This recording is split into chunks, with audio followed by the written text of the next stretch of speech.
ಗಡಿ ಮುತ್ತಿದಾಗ ಕೊಂದ ಕನ್ನಡದ ಕಪ್ಪು ಮಣ್ಣಿನವನು.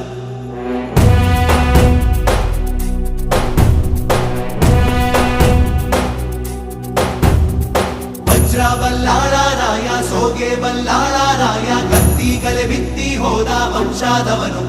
ಈ ಸೀಮೆಗೆ ಶಿವ ನೀಡಿದ ವರವೋ,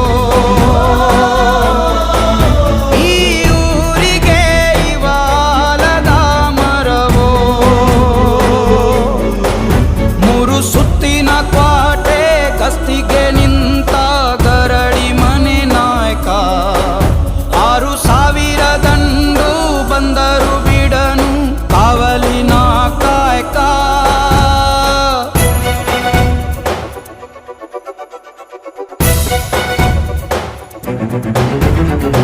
ಏಳು